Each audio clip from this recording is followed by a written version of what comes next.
If you were able to walk into a room, confident that you would be well received, seen, heard, and appreciated by others, and all it took was a few changes in how you navigate your everyday relationships, would you be willing to make those changes? It is possible to be both fully authentic and to experience the best relationships of your life. Now, here is the host of Navigating Complicated Relationships with behavior expert Mikki Gaffen. Hello, everyone, and welcome to Navigating Complicated Relationships. I'm your host, Mikki Gaffen, and this week I'm talking about what do you do now? And the current events are such that we have a sort of ongoing stress at the moment, and this episode is for teachers, it's for parents as well, but I'm thinking of teachers now in the classroom, those who are looking for help navigating the stressful times that we're living in. And, are you wondering what you're supposed to do now? Last week's episode gave a lot of tips on how to look after your mental health, how to limit the damage to your children caused by basically the daily trauma that we call news. This week's episode focuses on what to say and do as an educator and as a parent. I mean, it's always transferable, right? But there's nothing untold or unshown in the news. And a lot of the more awful propaganda is actually untrue as well. It is attributed incorrectly. There was something that happened this morning that I would point to. But anyway, we see it all no matter what. And the kids can't process this. They hear the adults, they see images if the adults aren't careful with the news, and they hear other kids talking. And, kids love to scare kids, right?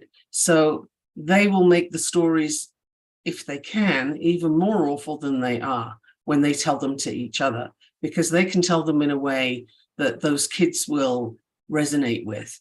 And that's really scary. So enter the teacher, who is someone who has a hugely important role in helping children of all ages to cope with this turmoil that the current events are bringing up.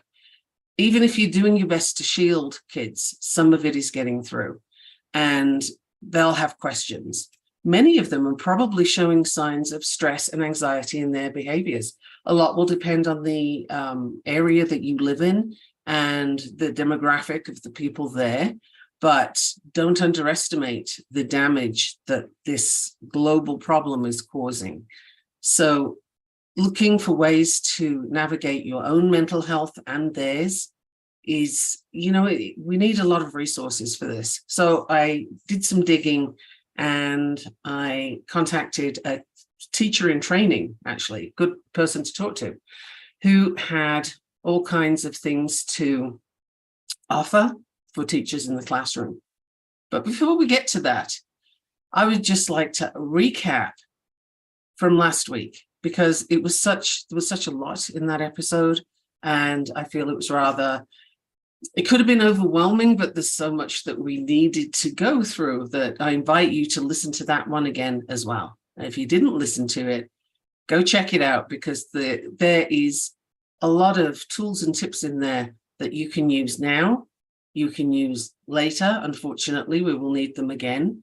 And it's just good to put in your toolkit. It's good information to have.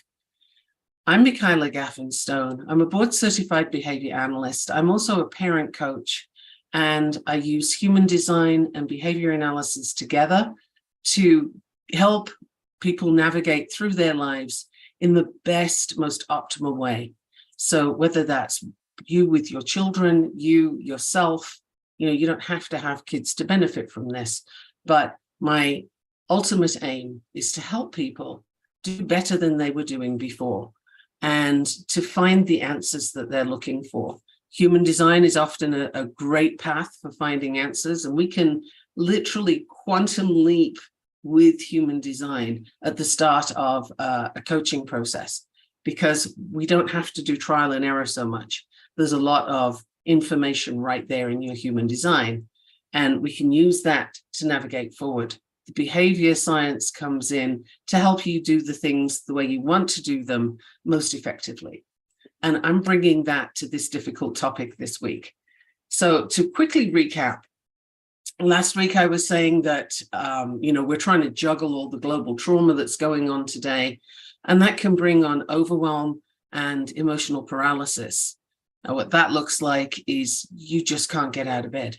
You can't function properly. And I mentioned polyvagal theory in a fair amount of depth, but just to recap briefly, polyvagal theory says that when your brain is flooded with stress hormones, you can't think straight. You can't come up with good solutions. You don't know what to do next. You just can't make good decisions from there because your brain is flooded with, let's run from the saber-toothed tiger, or let's get away from the rockets as we currently have. So from that position, you're kind of helpless. So you need to find ways to re-regulate your system and get to a place of calm and connectedness. And that might sound sort of woo and airy-fairy, but actually it's really not. It's very basic. Human beings need that in order to be able to function. If you're not calm and in control of yourself, then what can you possibly hope to control externally? Nothing. You can't help your classroom. You can't help yourself. So we're going to go into some tricks and tips for getting yourself into a calmer state during this episode. So don't go away. And I do hope that you've got your notepad and pen, because that's, I always give you stuff to make notes about, right? So you can always go back and listen again if you want to. But let's carry on and see how many notes you can make. So your kids in the classroom, whatever age they are, do you have any that are showing different signs of behavior than they usually do? For example, is there a lack of interest in regular activities, moodiness, irritability? These things can be signs of mental exhaustion that I just mentioned. It can lead to depression. And certainly a lot of kids will be exhibiting anxiety, particularly if they belong to specific demographics that are being targeted right now in this global violence. So if you're finding yourself as a teacher being easily triggered or bothered by things that don't normally bother you, that is also a sign that things are getting to you and you need to take care of yourself. You need to set boundaries so that you don't let people into your space that are not there to help you. And that includes news and information as well, because, your brain does not know the difference between what is actually happening to you and what you're imagining or what you're seeing. It is all the same as far as the brain's concerned, and it will respond with a release of hormones that's trying to get you out of trouble. So, be aware. You need to limit how much of that is impacting you. But even then, take care of your mental health, because this is a time of great challenge for everybody. And I'd just like to mention too that propaganda is always a part of war strategy. It was in World War II, it was in World War I, and it certainly is today. So don't expose yourself to a whole lot of propaganda. And if you are fascinated by the news and can't put it down, then at least look at different places, get different sources. Otherwise, you are getting one specific view, and that is unlikely to be correct, right? News channels don't give you the news. They give you their bias, always. Doesn't matter who the channel is. It's just that's how it works. So blend your sources, mix up your sources if you're going to do that, because otherwise, you're down a dark tunnel. It would help if you and your fellow teachers could have some meetings together to find out what you each need. Like, how can you help your community of teachers? How can you help the wider community of the parents and kids that are there? Like, what strategies can you come up with within your school to make a difference? Could it be events that you hold that show solidarity and sympathy for all of those who are suffering? something like that, because there has been research that shows kids do better when teachers take action. Teachers need to do something. It doesn't mean that you have to, solve the world's problems, but kids need to be acknowledged that stuff is going on and that they're not okay. It's a very big deal for kids in these days. So before we dive too much further in, I again want to recap, because this is important. There are signs among your teaching colleagues, other people that work at the school. It doesn't have to be just teachers, but have a look at the people around you and see, do you see signs of mental exhaustion, as I described previously? Lack of interest in normal activities, lack of motivation at work, just moodiness, irritability, oversensitivity, easily annoyed. Is anybody getting very snippy with you? Are you hearing a lot of cynicism, doubt, depression? And look at the anxieties, because a lot of people are going to be exhibiting that. What can you do to help them? Can you have a meditation in your classroom?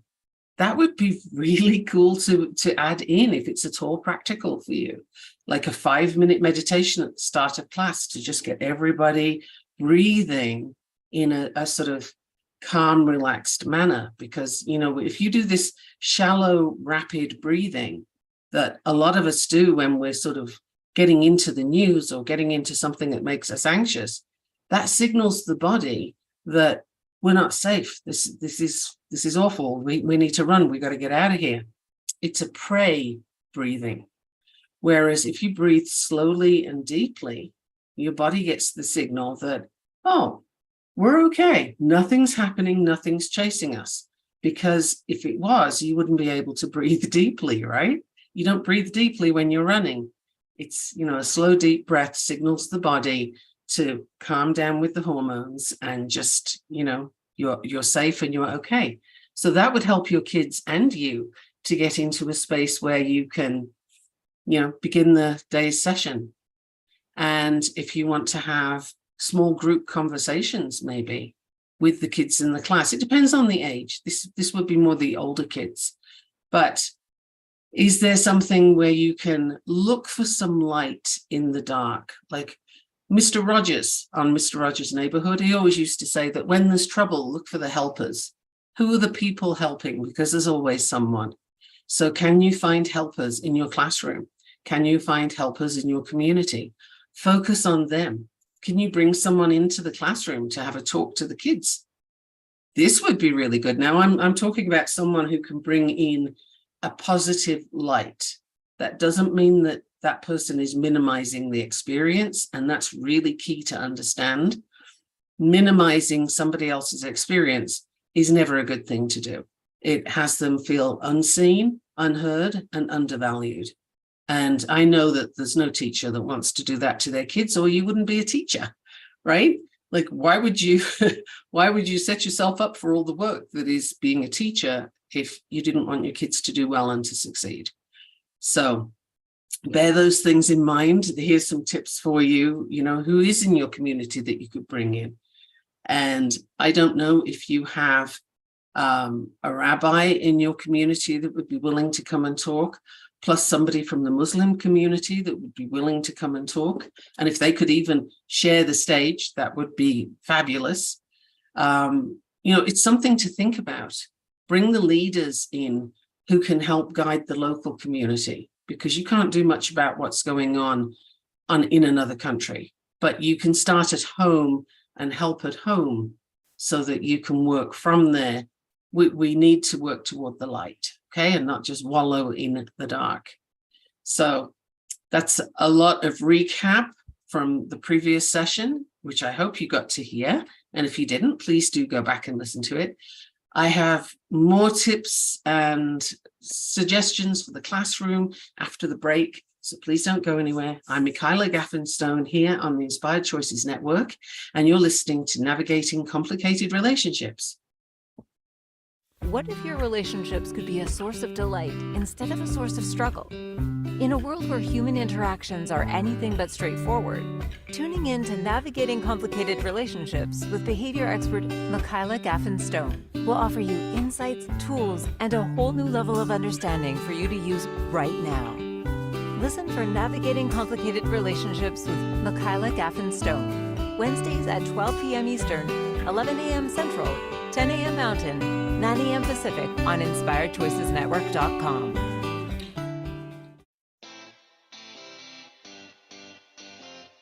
Are you a subject matter expert? Are you here to share your expertise with an audience waiting to hear from you in only the way you can deliver? Are you ready to have your voice amplified across the airwaves? Inspired Choices Network has a global radio platform streaming to millions of people across the world. Professionally produced and supported by an accomplished team every step of the way, you can broadcast from anywhere in the world, knowing your voice matters, and we ensure it is delivered with ease and efficiency. Eager to hear your message, the world awaits. Contact us today to become an Inspired Choices Network radio host. Email become a host at inspiredchoicesnetwork.com. This is Navigating Complicated Relationships with Gaffen Stone. To participate in the program, join the live studio audience in our chat room at inspiredchoicesnetwork.com. You can also send an email to Mikki at gaffenstone.com. Now back to the program. Welcome back to part 2, I guess. I don't usually call it that, but we can call it that today, of Navigating Complicated Relationships. And it's, so what do you do now? All this news is out there. Kids are responding or reacting. Can we get them to a place of responding? That's another thing with getting into a calm and connected state. If you are dysregulated, and you're very upset, you've got the hormones flooding your brain saying, run, then you're dysregulated and you're reacting. You're not responding. Reaction doesn't require thought. It's a quick fire reaction. That's the word I'm going to have to use. So when we react, we don't think, and when we don't think, sometimes we can say things that will cause hurt to other people. I've experienced this myself recently, where somebody was not at all thinking about what they were saying, and they said some very hurtful things. And when I was calm again and regulated again afterwards, I had to think about that and sort of think, why did this person go on the attack like that?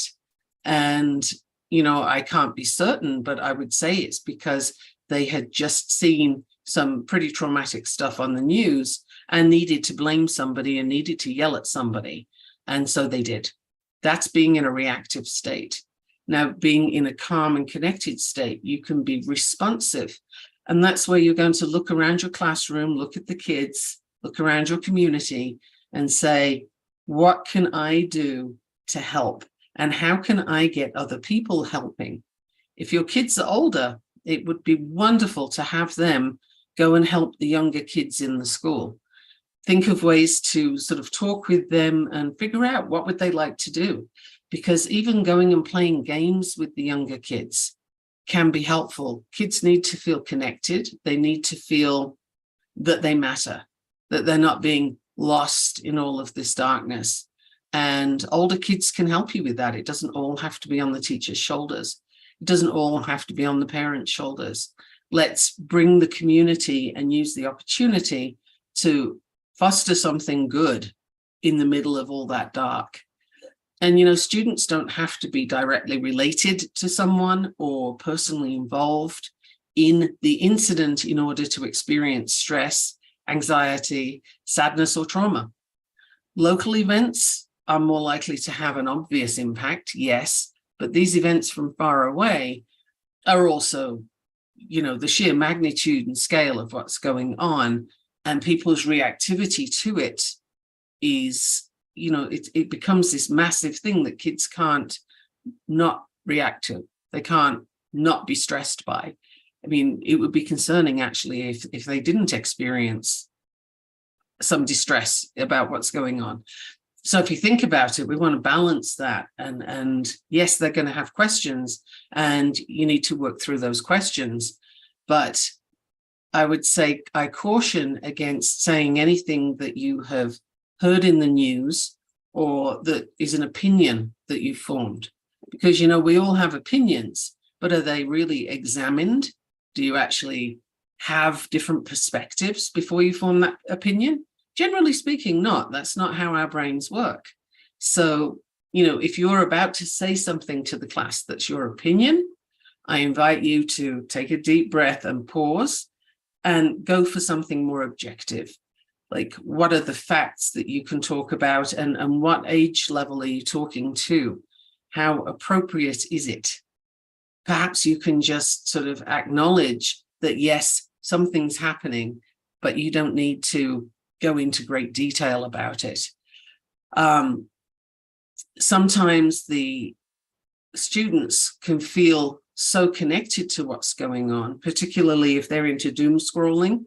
They feel so connected to it all that it feels like it's happening to them. And then there can be a layer of like guilt going on that, well, I feel it, but I'm not there. I'm here and I'm safe here.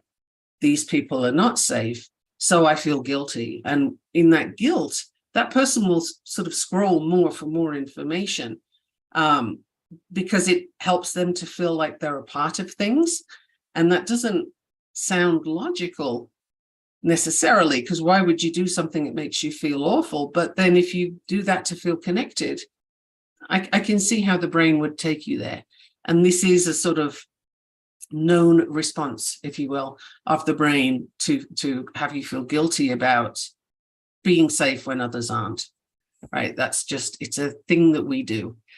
You can also have kids there that have got some traumas in their own life that are being triggered. Memories of it are being triggered by current events. Now, that's a pretty big deal in your classroom. And if you have access to a board certified behavior analyst, I suggest you bring them in and have them help you figure through some of the behaviors that you're seeing and how to address them, because that kind of trigger can cause a sort of cascade of behavior that you'd look at and say, well, I don't understand where this is coming from. It's too much given that the child's not seeing the news.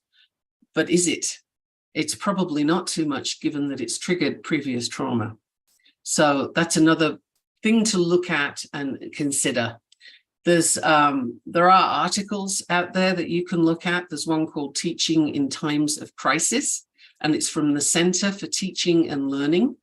I think it's Canadian, but anyway, Google that and I'm sure you'll come up with something. There are other articles out there as well, but I'm not here to give you a research thing. So, role of the teacher, do something. As I mentioned before, there has been research that shows ignoring things, pretending they don't exist, does not help. Kids feel unseen, unheard, and unimportant, and that's not what we want to do to them. So something at all, just acknowledge that it exists, acknowledge that something awful has occurred, and students will feel better than they did before you spoke. It's like it takes the lid off a secret that they're trying to hide. And it's not really their secret to hide, right? So the elephant in the room needs to be acknowledged for its existence. Students have reported that just about anything is helpful, even if the instructor's response isn't the best, and it's just minimal. It's better than nothing. So you're ahead of the game if you even address the subject. You could do 1 minute of silence for all the people involved. Being partisan at this point, being nationalistic at this point is not going to help the students. It's polarizing, obviously. Otherwise, we wouldn't have the situations we have. So let's go for all the people who are suffering, shall we? And one person's suffering isn't less important than another's. So a minute of silence could be good. Or incorporating the histories into the lesson plan. Again, all of this depends on the age. Or maybe you could write letters to people. You can have kids drawing pictures to people, making cards. Maybe they could send them to the local old age homes my Canadian and my American escapes me right now, but that's why we call them in the UK. Yeah, maybe they can do something there to help those people feel a bit better. Like taking some action would be good. The most problematic response you can have is no response, just not acknowledging that the crisis has occurred. So I invite you to be brave, take a deep breath, and assess your kids. What kind of thing do they need to know? Now, some people are likely to say, well, it doesn't affect my community. Nobody's paying attention. Nobody's listening. Perhaps they should be. Maybe they should be paying attention. This is not something that you can really ignore when there's so many people involved. So even if it doesn't particularly involve your community, in that case, how can you help another community where it does involve them? I still invite you to bring your kids into the position of helpers. Can you turn them into Fred Rogers helpers that are always going to step up when they're needed? Because that is what we really need. So acknowledge the event took place. Research and educate yourself to know the context of what's going on. And if you don't know it, it's perfectly fine and preferable for you to acknowledge that. I've seen a lot of people making comments and sounding off on subjects that it's pretty clear they don't know what they're talking about. Because if you do know the context, it's glaringly obvious when somebody doesn't. So I would say, don't pretend. If you don't know it, research. And if you don't want to research, or you've researched and you still don't get it, okay, just say so. But it's a current event. So how far do you want to go with that? Share resources and information. If you have something that's really useful that you can pass to somebody else, do that. If you think somebody else might have something, do that. Like maybe, again, I mentioned earlier, the rabbi and the leader from the Muslim community. If you contact those communities and ask them, what do you have that we can help our students with? If they can come and talk, great. But if they can't, do they have any resources to point you to? Do they have any suggestions for topics or ways that you can handle this to promote people's feelings of safety and being okay? We don't want to foster fighting kind of thoughts. There's plenty of that out there. But, where can you get some resources from outside? And take your time. Don't rush through the topic. It's a long-standing problem. It's something that affects all of humanity at some point. There are other countries that have problems. Ukraine and Russia didn't go away. They're still suffering over there too. So maybe you can bring that in. Again, assess your kids. How are they doing mentally? Is their resilience good? Can they handle you doing that? I'm not saying let's just throw the whole pot in there and make it all terrible, but what can your kids handle? And what can they do to help when you bring something in? Because feeling that you can take action is the best thing you can do for somebody. Last week when I did my podcast episode and I was talking about ways to minimize trauma for people who are witnessing what's going on, that helped me to be able to put that out to help you. So again, I'm doing it this week because this is helping me to hopefully help you. How can you pass that on? Because that's what human beings are here for. We are intrinsically here to help each other. That's the purpose, whether you like it or not. So, you may be grumpy and I don't like people and I want to stay in my cave. Okay, but that's not what we're here for. So how are you going to help your community and who can you talk to? It's already time for another break. Holy smokes. So I'm going to have another drink of my cacao. Yes, that's what's in my mug. And I will see you in just a moment here on Inspired Choices Network, Navigating Complicated Relationships. And boy, this is complicated. See you in a minute. Don't go away. What if your relationships could be a source of delight instead of a source of struggle? In a world where human interactions are anything but straightforward, tuning in to Navigating Complicated Relationships with behavior expert Gaffen will offer you insights, tools, and a whole new level of understanding for you to use right now. Listen for Navigating Complicated Relationships with Gaffen, Wednesdays at 12 p.m. Eastern, 11 a.m. Central, 10 a.m. Mountain, 9 a.m. Pacific on InspiredChoicesNetwork.com.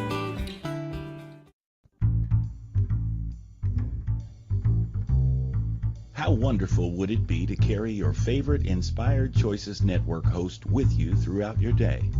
Well, now you can. Inspired Choices Network now has its very own mobile app. Our free app offers live streaming shows, along with thousands of podcasts and TV episodes. Our shows cover a wide variety of topics. Whether you're waking up with us, carrying us through the day, and taking us to bed with you, we're always here for you to enjoy. We're easy to find. Just search for Inspired Choices Network in the Apple App Store or Google Play Store. This is Navigating Complicated Relationships with Gaffen. To participate in the program, join the live studio audience in our chat room at InspiredChoicesNetwork.com. You can also send an email to Mikki@gaffenstone.com. Now back to the program. Welcome back, everyone, and I'm delighted you're still here. Thank you for hanging in with me. I am talking mostly to teachers today and somewhat to parents and also adults that don't have kids, because this basically affects everybody right now. Current events are current for everyone. So before the break, I mentioned that kids need to feel connected. They need to feel seen, heard, and that they count, that they're not lost in the darkness of what's going on. And it is so crucial, because if you can think back to your own childhood and some of the things that you carry with you today, are those not connected? Like you at some point were told that you talk too much, or you're too much of this, not enough of that. Somebody put their opinions on you and you believed them because you were a child, and that's what kids do. And this is important to think of now. That's what kids do. They take in all this information. They make it about themselves because that's the only thing they can do, right? They don't have that broad world view to say, oh, that's not mine. That belongs over here. That's nothing to do with me. I'm going to put it over there. No, everything is absorbed and it becomes a story about you. So we have to be so careful right now with what stories are these kids taking in about themselves. Are they taking in stories that they are being victims, or that everything is terrible and the world is an unsafe place and it's all awful and, you need to hide? Or are they taking in stories that even when times get tough, I can help. Even when things are rough out there, I can do something good. Wow. Is that a different narrative to grow up with? If you take that in as part of yourself as a child, you are going to end up being a very different adult to the one who says, everything's awful and I'm going to stay in my cave because I don't want to come out ever again. There's a very different individual that comes out of that. Their decision-making will be different. Their showing up in the world will be different. The outcome of their life on this planet will be different. So you have such an important role if you have anything to do with children. So if you're a teacher, can you reduce school pressure? Can you talk with students about how they're doing? Re-examine the workflow that you have for them. What are necessary tasks? Can you shift deadlines? Again, this will depend on how much your particular community is being affected. But if you're seeing signs that there's a lot of distress in there, or if you're feeling it yourself, this is important to take care of you so that you can take care of them. So is it possible for you to reduce that workflow a little bit, or give people some grace on this, including yourself? You got to understand that while we're in a state of trauma response, neural functioning is not at its peak, meaning these kids are not going to be able to do their best work, right? I'm sure you knew that, but I want to make sure anybody who's not a teacher and not a parent also knows that. So, varying degrees of intensity can come out of that trauma response. And accommodations may or may not be a good option for some students. So learn about that. What can you do to help them? Do they need more time? Do they just need to not do a particular task? Can you create a safe space? And let me just define that. But a safe space where students can feel safe to express their own perspectives and beliefs. Now, here's the thing. We often take the word safe to mean non-confrontational, non-controversial, non-challenging, right? That's not safe, that's limp. That's just, it's artificial, and, you know, everybody is triggered by everything, and et cetera, and it's a nonsense. It takes things too far. A safe space is where somebody feels that they can express their opinion respectfully without being shot down by the others, you know, without getting into trouble because they don't agree with everyone else. And I have found that some places, there's a country I'm not going to name right now, that prides itself on being very warm, friendly, and, you know, safe space for everybody, but they're not. They're safe for some and not for others. So make sure your classroom is not like that. Your classroom needs to be safe for everybody to express their perspectives, their beliefs, and maybe examine them and sort of say, well, where did you come by that? Why do you think it that way? You know, what's your information? Not in a challenging way, but coming from curiosity. Let's understand where we all are. This is something you can do in the classroom that is better than any learning from a book that you're going to get today. So really working through where kids are coming from, and you can identify unexamined beliefs. You can identify where propaganda has snuck in and made its mark, and maybe look at that, shine a light on it, and just sort of, well, you know, how did you come up with that? Where did you hear it? Or why do you think it? Where did it come from? Again, not in a place of you're not allowed to think that way, because those places are safe for some and not for others. And that is so unhelpful. I can't use the words on a public forum, but don't do that, please. So if you're going to have kids sharing their perspectives and beliefs, examine your own perspectives and beliefs and your own emotional responses, and maybe how your politics influence how you teach and interact your kids. You know, we're all human and we all bring all of our parts to the table, right? So I'm not getting down on anybody here. I'm trying to shine a light on the different things that we bring that we might not even be conscious of, right? We all have our perspectives. That's kind of what the brain does, is it gives you a lot of viewpoints. But now is a great time to examine some of those more fiery viewpoints or more depressive viewpoints. You know, really look at them. Is it true?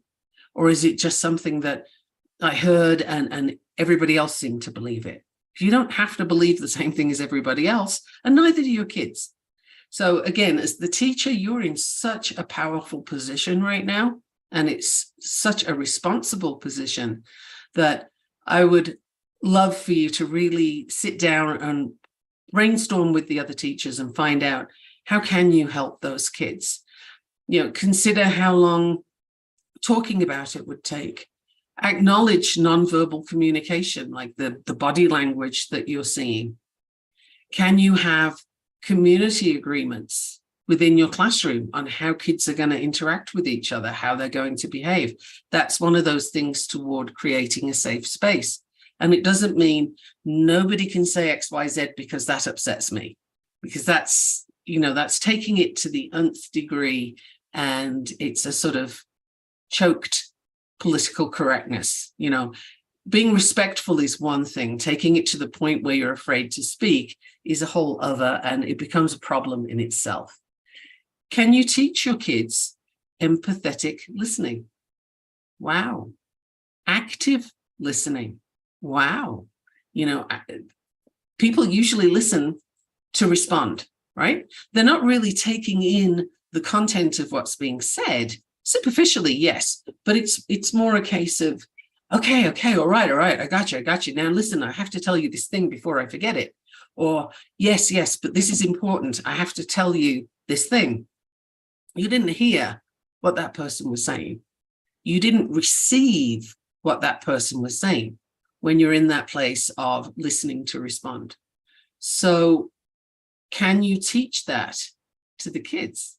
That they take a pause before answering, maybe.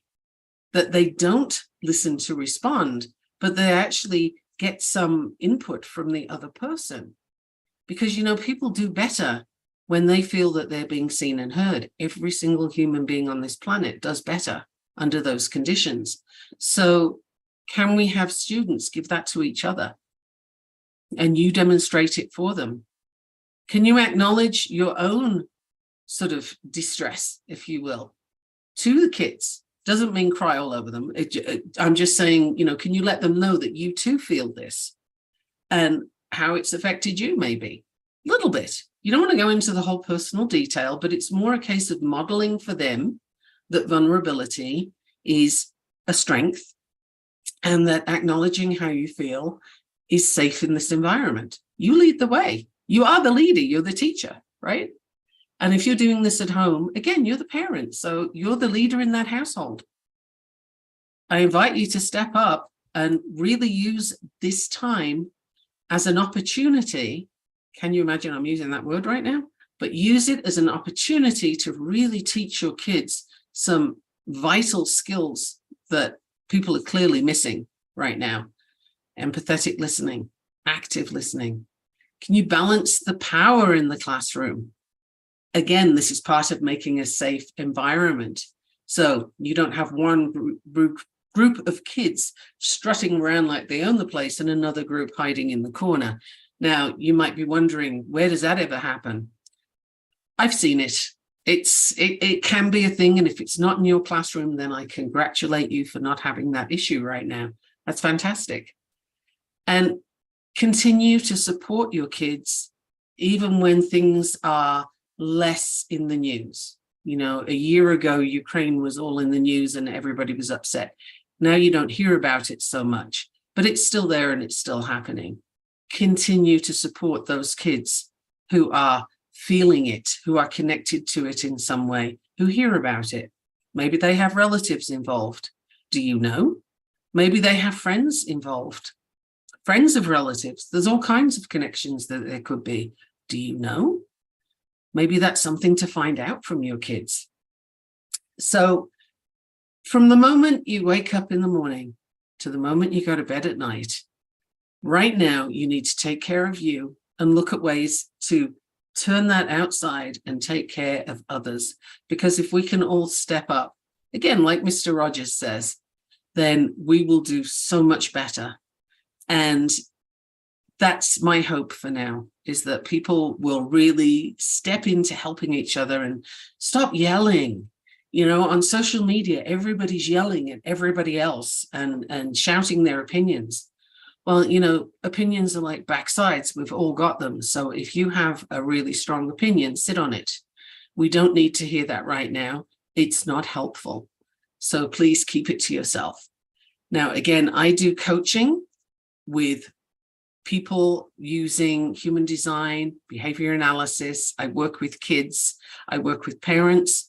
And I work with people who are breaking trauma cycles. So if any of this is you, if you just feel the need to talk to someone, if you would like to be seen and heard, I am here for you. And you can contact me at Mikki@gaffenstone.com. That's MIKKI at Gaffen, GAFFEN, stone.com. That's still my email. My website is gaffenstone.com. And you can find me through there too. And you can learn a bit more about who I am looking at that. So I invite you to get in touch with me. I invite you to get in touch with the leaders in your community and see who can help, who can come in and talk to your kids, who can come in and talk to you and give you some support. And can you rely on the other teachers for some support?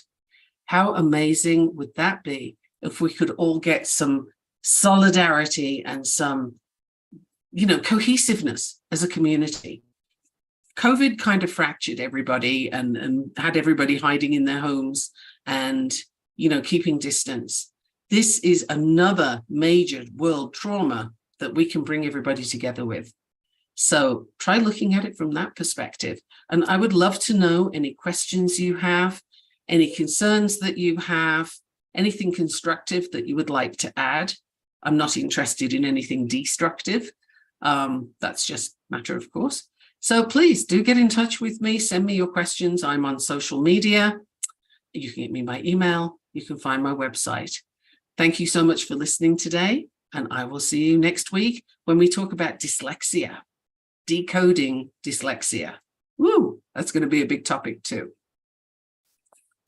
What if your relationships could be a source of delight instead of a source of struggle? In a world where human interactions are anything but straightforward, tuning in to Navigating Complicated Relationships with behavior expert Gaffen Stone will offer you insights, tools, and a whole new level of understanding for you to use right now. Listen for Navigating Complicated Relationships with Gaffen Stone, Wednesdays at 12 p.m. Eastern, 11 a.m. Central, 10 a.m. Mountain, 9 a.m. Pacific on InspiredChoicesNetwork.com. This is Navigating Complicated Relationships with Gaffen Stone. To participate in the program, join the live studio audience in our chat room at InspiredChoicesNetwork.com. You can also send an email to Mikki at gaffenstone.com. Now back to the program. Okay, I have to confess right away. Did I think I was at the end of my show? Yes, I did. Oh my goodness. That shows you what happens when somebody's working under some stress, right? And the brain just isn't quite firing the way it needs to. My goodness. So I'm glad you're still here if you're still here. And if you've disappeared off into next week, well, okay, I'll see you then too. So I mentioned that next week's topic is going to be dyslexia, and I found this wonderful resource that I'm going to summarize and present for you so that you can discover what the early signs of dyslexia are and which groups which groups of signs are things to pay attention to.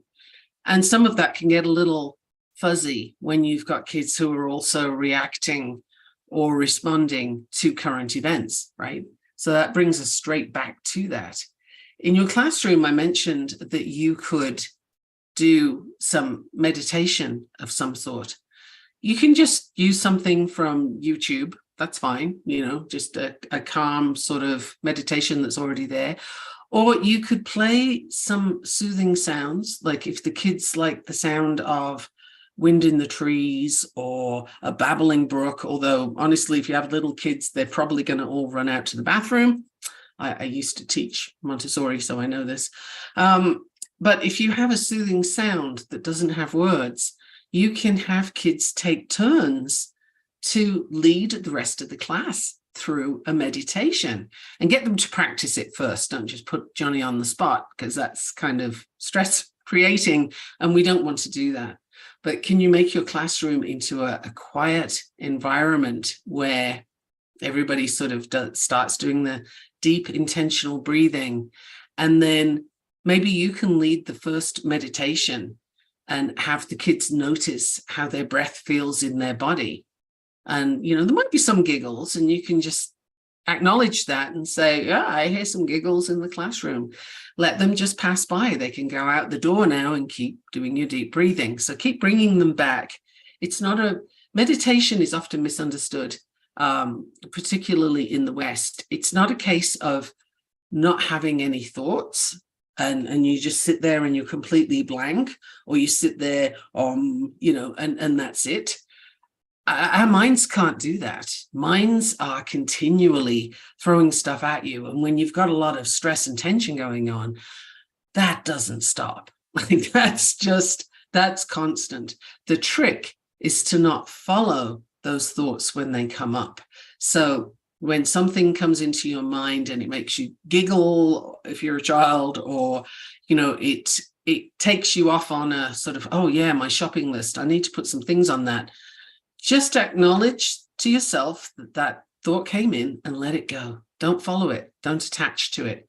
And ask the kids to just watch their thoughts come and go and not follow them. It depends on the age group. It always does. Just take that as a sort of given. You can do the muscle tightening and relaxing, right? That's a really good one to have kids do. Get them scrunch up their toes, count to 5, and then slowly release their toes and maybe stretch them all the other way. You can have them work up the body, sort of really tensing up the muscles as tight as they can while still breathing. We don't want anybody holding their breath. And then they let go of that muscle and they let go of the tension with it, and ask them if they can see the tension going away with that muscle relaxation. There's different ways that you can say this. You can use colors to describe the process, or you can use sensations to describe the process and ask what the kids are noticing for themselves. Once you've done it once or twice, you can start to have the kids lead it. And, start with the one that's most likely to be successful, most likely to be good at it, and work your way from there so that everybody gets a chance to be in front of the class, or, they can stay in their seat. I'm not saying you got to stress them, but just they can take a leading position, because we need some leaders right now, right? We need people who can step up and take control in a good way, in a helpful, loving way. So can you bring that into your classroom as well? There's so many things for teachers to do. It can be hard to know where to start. So your age group is going to be the first thing that you need to consider, and then ask them what do they need? What do they feel would be beneficial for them to do? You might be surprised by what the kids can come up with. Let them know that you're looking to them to give you some help, some helpful information. What classroom could they go and help in? What community could they go and help in? Can you organize something to go to care of the elderly home and do something there that's really helpful, particularly around the holidays? Can you imagine when Thanksgiving comes up, which isn't that far away if you're in the US? Well, people are going to have a lot of trauma around that, particularly if they have an empty seat or if they know somebody that does. So these are things that, be prepared for that, because when Thanksgiving comes to the classroom, it's not all turkey. There are so many other things that could come up at that time. And if you're the teacher, you want to be prepared. So this whole process right now is your opportunity to get more into your toolkit so that you can help the kids, and even more importantly, help the kids help kids. Help the kids help their parents when they get home. What can they do that would be, beneficial for the parents, that would really surprise and delight them? We could all use with some surprise and delight right now, couldn't we? So another thing that can help if you're finding yourself getting really upset at something is, I mentioned it before last week, but I'll mention it again, cooling temperature. So if you're keeping your house kind of hot, you might want to turn it down a degree. If you need a cold washcloth on your neck to just kind of calm things down a little bit, your body will respond well to that. So, and dancing. I always want to mention dancing, because that's just something that, you don't have to think about dancing. You just move your body. It doesn't matter what you look like. Nobody cares. Everybody's doing their own thing. Just put some music on that you like and move. It helps your body. It helps your brain. And it can help the kids in the classroom. Like, that's something else. You could start with meditation and end with dancing. Can you do that? Is there someone in the class that can sing? Can you play an instrument? Like, really be inventive at this time. Really play with it in different ways so that your kids know that you're out there trying. You're doing your best to help them and have them help other people.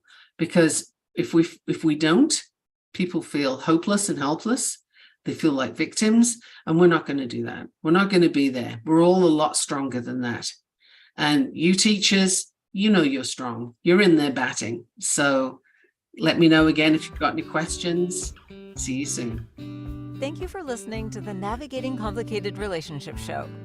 Michaela returns Wednesdays at 12 p.m. Eastern, 11 a.m. Central, 10 a.m. Mountain, 9 a.m. Pacific on InspiredChoicesNetwork.com. Until then, remember every relationship is a journey, and with the right tools, you can create stronger, more fulfilling connections.